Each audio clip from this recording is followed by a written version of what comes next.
আসসালামু আলাইকুম প্রিয় বিনিয়োগকারী ভাই বন্ধুগণ, আশা করি ভালো আছেন। গত সপ্তাহে আমরা কিন্তু একটা ভালো মার্কেট দেখতে পেয়েছি এবং অনেক বিনিয়োগকারী ভাই বন্ধুগণ কিন্তু কম বেশি একটা প্রফিট করতে পেরেছেন। যদিও সবাই পারছেন এটা বলবো না, কারণ সব আপ ট্রেন্ডেই সবাই প্রফিট গেইন করবে এটা হয় না। কেউ লুজার হবে, কেউ প্রফিট গেইন করবে, এটাই। তবে মার্কেটের বর্তমান যে পরিস্থিতি, নির্বাচনকালীন এবং সরকার গঠন পর্যন্ত এভারেজ সবার স্টকের যে একটা আপ ট্রেন্ড ওইরকম হওয়ার পসিবিলিটি কম। যদিও আমি এর আগে একটা ভিডিও করেছিলাম, আপনারা চাইলে দেখে নিতে পারেন। এর মধ্যে আপস অ্যান্ড ডাউন থাকবে, কিন্তু কন্টিনিউ আপ ট্রেন্ডে যাবে বা একটা স্টেবল পজিশনে চলে আসবে মার্কেট, এরকম না। এর ভিতরে কিছু হয়তো আপ ট্রেন্ডে যাবে, যেটা সারা বছরই থাকে ওইরকমই। তবে গত সপ্তাহে সব মিলিয়ে মার্কেটটা একেবারে খারাপ গেছে বলা যাবে না। নির্বাচনকালীন এবং সরকার গঠন পর্যন্ত আপনাদের ধৈর্য সহকারে অপেক্ষা করতে হবে।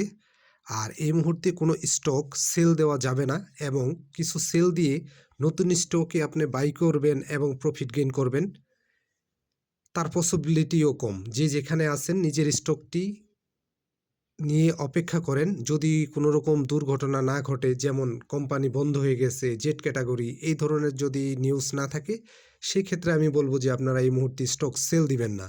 আমি আবারও বলি, আপনাদের হাতে থাকা স্টকগুলো এই মুহূর্তে সেল দেওয়ার সময় না, সেল দেওয়ার সময় অলরেডি চলে গেছে। প্রয়োজনে আপনি আপনার শেয়ার মার্কেট দেখা থেকে বিরত থাকতে পারেন এই মুহূর্তে, যদি খুব বেশি প্রেশার মনে হয়। আর যদি মনে হয় যে সবার স্টকগুলো আপ ট্রেন্ডে চলে যাচ্ছে, আপনারটা যাচ্ছে না, তাহলে আপনি আপাতত মার্কেট দেখাটা বন্ধ রাখেন। আর আপনার স্টকটাও অবশ্যই আপ ট্রেন্ডে যাবে। সবারটা যদি আপ ট্রেন্ডে যায়, আপনারটাও অবশ্যই যাবে। ফ্রাস্ট্রেট হয়ে, হতাশাগ্রস্ত হয়ে আপনার হাতে থাকা স্টকটি এই মুহূর্তে সেল দিবেন না। এখন আমি কয়েকটি স্টক নিয়ে বিশ্লেষণ দিব। আসলে আমাদের স্টক মার্কেটে কিন্তু অধিকাংশ কোম্পানি কিন্তু ফান্ডামেন্টাল বলেন বা সব কিছু মিলিয়ে কিন্তু ভালো না। আর ফান্ডামেন্টাল স্টকে আমরা লং টাইম বিনিয়োগ করতেও আগ্রহী না। এই জন্য হচ্ছে কিছু জেট, কিছু গেমলিং আইটেম, এই নিয়ে আমাদের আসলে আলোচনা করতে হয়। যাদের ভালো লাগে তারা বিবেচনা করতে পারেন। যাই হোক, প্রথম যে স্টকটি নিয়ে কথা বলবো সেটি হচ্ছে Fortune shoes limited, Z category, tannery ইন্ডাস্ট্রিজের একটা শেয়ার। টোটাল শেয়ার সংখ্যা 17 কোটি। আর গত বৃহস্পতিবারে হাত বদল হয়েছে 3,01,000 শেয়ার। যাই হোক, বিগত অনেক দিন যাবতে মানে কারেকশনের মধ্যে আছে। আর একটা শেয়ার কারেকশন হওয়ার পর আবার কিন্তু আপ ট্রেন্ডে যাবে, এটাই শেয়ারের ধর্ম। এই মুহূর্তে ফরচুন শুজের আরএসআই হচ্ছে 42.69%। যাই হোক, এই মুহূর্তে চাইলে আপনারা ফরচুন শুজটা দেখতে পারেন। আমি বলবো যে এটা একটা ভালো পজিশনে আছে। আর যেহেতু বিগত অনেক দিন যাবৎ কারেকশন এবং এক জায়গায় অবস্থান করতেছে, সে কিন্তু বরাবরই শেয়ার হোল্ডাররা যা ভাবে তার বিপরীত ঘটায় ফরচুন শুজ। আর উপরে যারা অনেক উপরে আছেন তাদের কথায় নাই বললাম। তবে এই মুহূর্তে চাইলে আপনারা ফরচুন শুজকে পজিটিভ হিসাবে চিন্তা করতে পারেন। তবে ইন্ডেক্সের দিকে অবশ্যই খেয়াল রেখে, এবং অ্যাভারেজও করতে পারেন। যেহেতু সে একটা ডিভিডেন্ড ঘোষণা করেছে, যদি ডিভিডেন্ডটা ডিসবার্স করে সেক্ষেত্রে কিন্তু সে পি ক্যাটাগরিতে চলে যাবে। আপনারা চাইলে অল্প পরিমাণ এবং অ্যাভারেজের চিন্তা ভাবনা করে ফরচুন শুজে এন্ট্রি নিয়ে রাখতে পারেন। তবে ইন্ডেক্সের উপর অবশ্যই খেয়াল রাখবেন, যেহেতু বিগত 2 দিন কারেকশন হয়েছে। রবিবারে একটা কারেকশন হতেও পারে। যদি এরকম হয়, সেক্ষেত্রে যদি সঠিক প্রাইস হয় সেক্ষেত্রে আপনারা এন্ট্রি নিতে পারেন। তবে আমি কাউকে বাইসেল করি না, বাইসেল নির্দেশ করি না, বাইসেল নিজ দায়িত্ব করবেন। সব কিছু মিলিয়ে আপনারা চাইলে ফরচুন শুজকে পজিটিভ হিসেবে চিন্তা করতে পারেন। আর সব কিছুই হচ্ছে ডাউন ট্রেন্ডের পরে আপ ট্রেন্ডে যাবে, এটাই স্টক মার্কেট। চাইলে আপনারা ফরচুন শুজটা দেখতে পারেন। গত বৃহস্পতিবারের হচ্ছে 20 পয়সা নেগেটিভ ছিল এবং 13 টাকা 30 পয়সায় ক্লোজিং প্রাইস ছিল। চাইলে আপনারা ফরচুন শুজটা দেখতে পারেন। এরপরে যে স্টকটা নিয়ে কথা বলবো সেটি হচ্ছে একেবারেই গেমলিং আইটেম। আমি আবারও বলি একেবারেই গেমলিং আইটেম, এবং বিগত কয়েকদিন কারেকশন হয়েছে এবং গত 2 দিনে কিন্তু প্রাইস কিছুটা আপ হয়েছে। এটা হচ্ছে বিডি ওয়েল্ডিং। বিডি ওয়েল্ডিং এই মুহূর্তে বিডি ওয়েল্ডিং এর হচ্ছে আরএসআই হচ্ছে 62। বিডি ওয়েল্ডিং যারা রিস্ক নিতে পছন্দ করেন, আমি আবারও বলি যারা রিস্ক নিতে পছন্দ করেন তারা চাইলে বিডি ওয়েল্ডিংটা দেখতে পারেন। গত বৃহস্পতিবারে 1,70,000 বিডি ওয়েল্ডিং হাত বদল হয়েছে এবং ক্লোজিং প্রাইস ছিল 18 টাকা। ক্লোজিং প্রাইস ছিল 18 টাকা এবং 2 দিনে কিন্তু 1 টাকা প্রাইস আপ হয়েছে।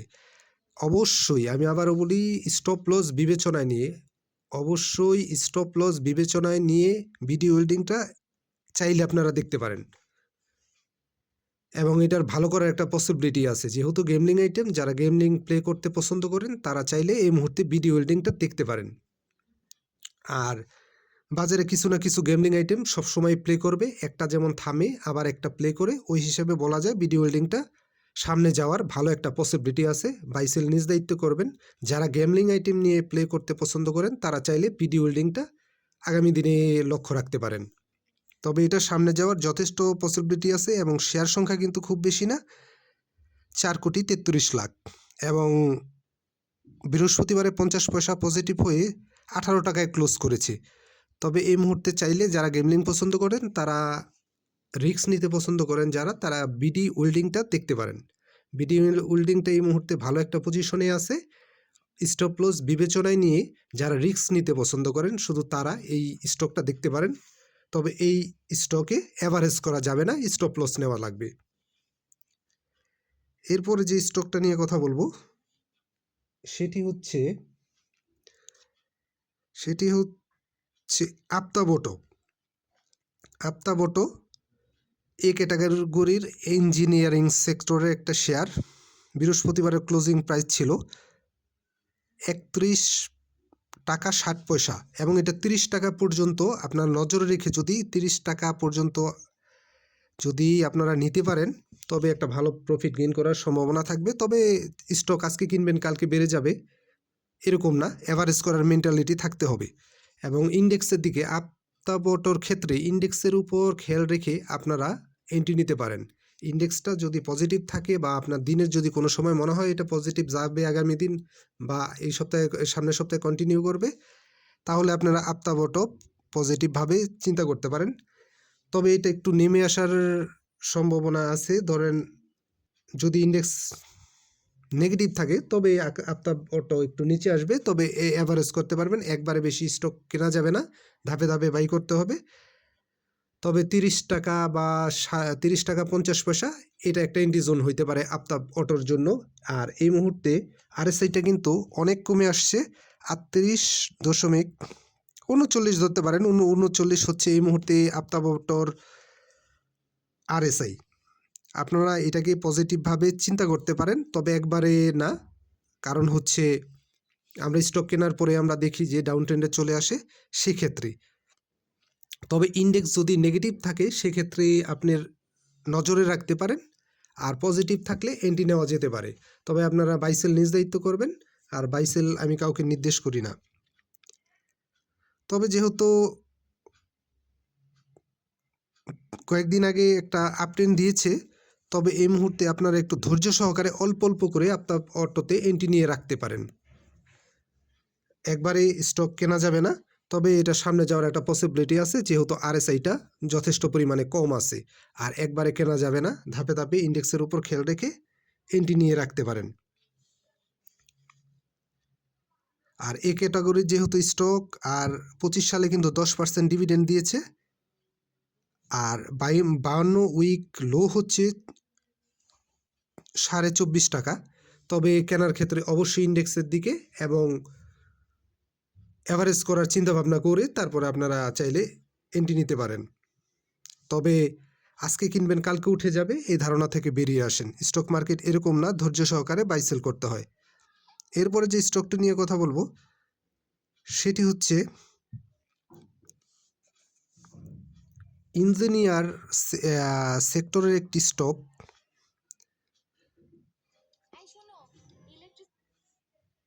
সেটা হচ্ছে বেঙ্গল থার্মোপ্লাস্টিক।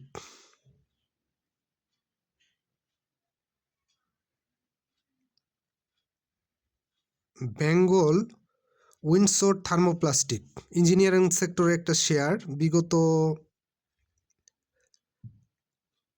অনেক দিন আগে প্লে করেছিল,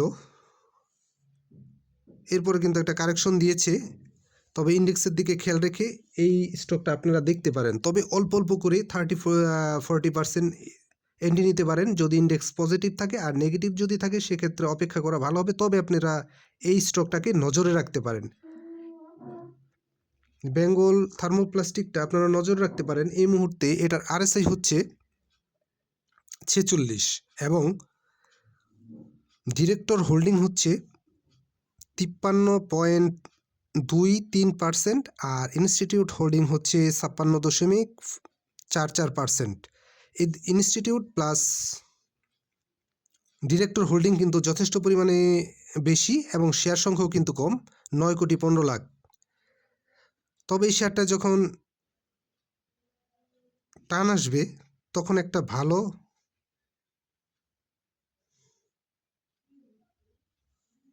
ভালো ভালো আপ ট্রেন্ডে যাওয়ার একটা পসিবিলিটি থাকবে।